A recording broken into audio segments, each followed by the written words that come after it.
Hello, welcome to Mainline Bait's Carp Fishing TV, where sadly you can see I'm not by a lake, but I'm at home in the garden, and that's because I'm going to show you how to load up your reels with line. Now if you've already mastered this technique, you might want to stick around because I'm also going to show you how to use backing when you're using deep spools or premium lines so that you can save yourself a little bit of money. And then I'm also going to show you how to use fluorocarbon line and get that on your spools, which can sometimes be a little bit tricky. Now, I'm going to be using a carp fishing setup, but you can use all these methods for any discipline of fishing, so long as you're using a fixed spool reel. Right, let's get started.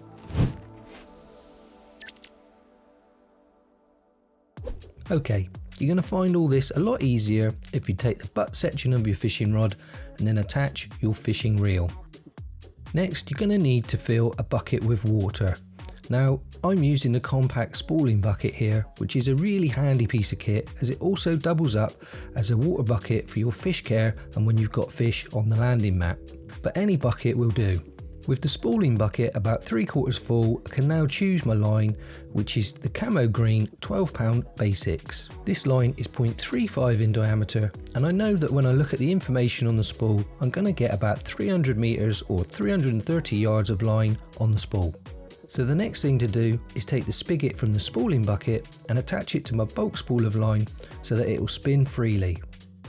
You can now take the spigot with the line attached and place it within the spooling bucket, where the spigot will attach to a couple of fittings that sit just inside the bucket. Now leave your line soak and absorb that water for about 30 minutes to an hour. With the spool of line submerged in the water, you can now take the end of your line and run it back through the butt eye of the fishing rod. We're now going to attach the line to the spool using a sliding loop knot. So we make a big loop followed by a small loop, and we then take the tag end back through both of those loops once and twice. Now, this isn't the strongest knot in the world, but it's never going to see the light of day at the bottom of your spool. We're simply using it to attach the line. Now take a little bit of saliva just to lubricate that knot. Just tease it down a little.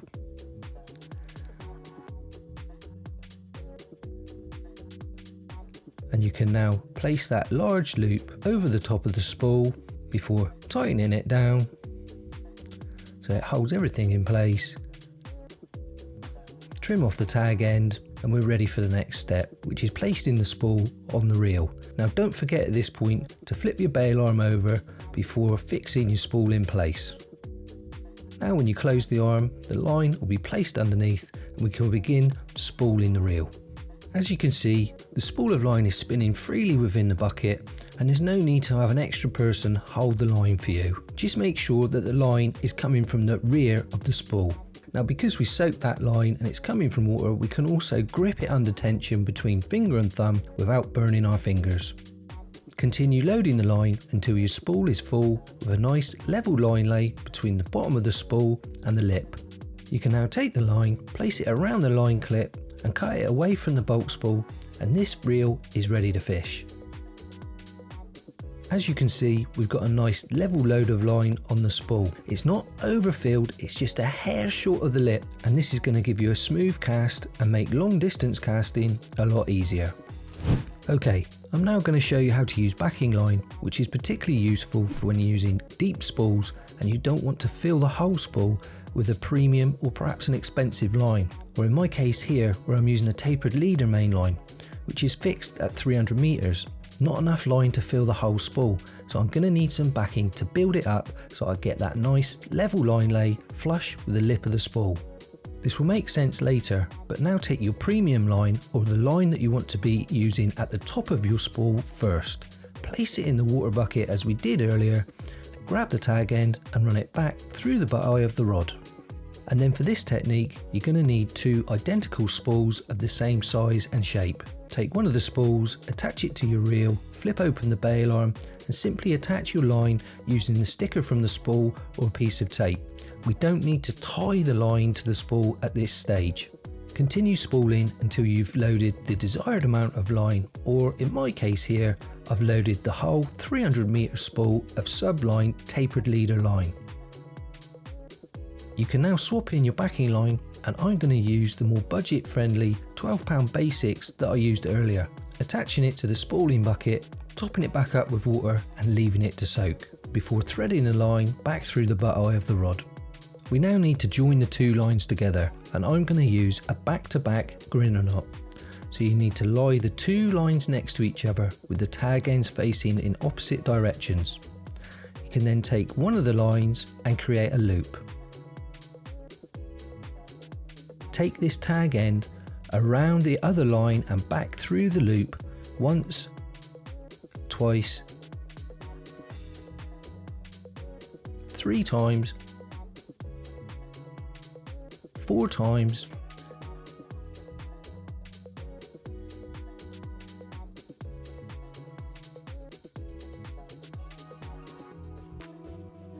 before adding a little saliva and just teasing it down. You don't need to fully tighten this knot at this point.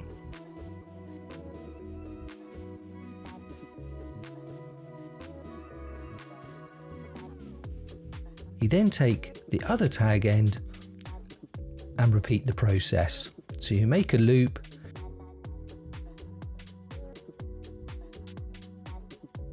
take your tag end around the other line and through the loop,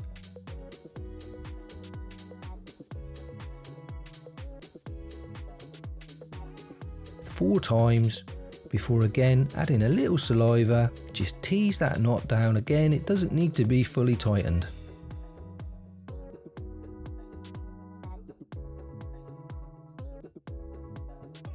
You can now slide down the two knots so they butt up against each other, fully tighten before snipping off the two tag ends.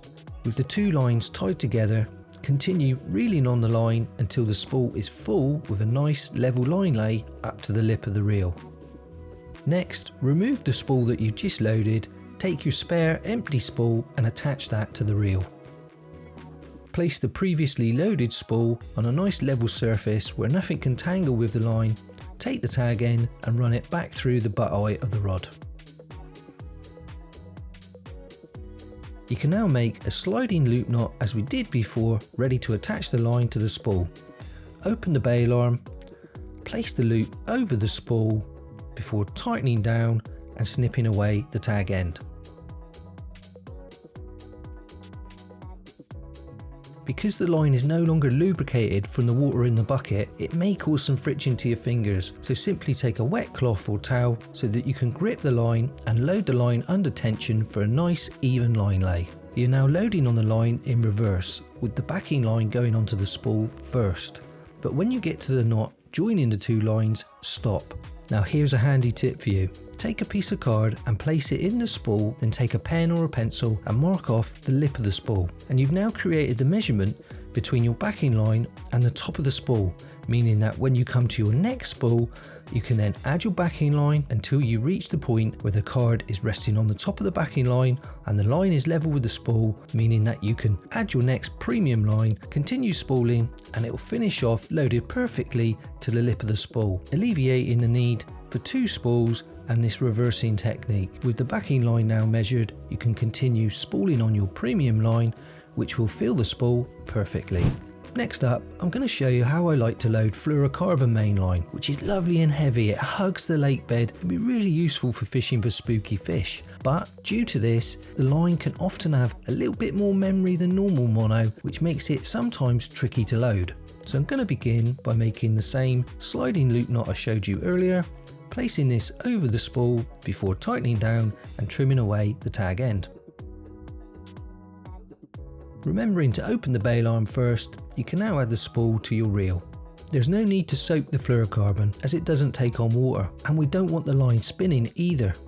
This time we need the line coming off of the spool in an anti-clockwise direction, meaning that it will go onto your reel in a clockwise direction and not add any twist to any memory that may already be within the line. Little tip for you here, I like to take the little bit of tape that holds the line onto the spool and cover any indentations within the spool so that they're guarded and won't snag the line. Because we've not soaked the line, and to avoid any friction on your finger and thumb, take a wet cloth or a towel to grip the line so you can hold it and load it under tension. The other thing I find important when loading fluorocarbon line is that you don't quite fill the spool. You just leave it that 2-3 mil shorter than what you would normally. This means that when you're casting, just slows that line down a little bit, allowing it to go through the eyes a lot more smoothly and avoiding frap-ups. So there you go, that's how you load up your reels with line. I hope you found this video helpful. If you did, please give it a thumbs up and hit the notification button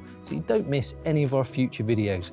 We're going to start a beginner playlist which is going to show you how to set up a carp fishing rod for the first time, how to use boilies and how to tie some simple rigs and help you get going on your carp fishing journey. And then finally, I'd really appreciate it if you could hit the subscription button if you haven't done already. Thanks for watching and I'll see you in the next video.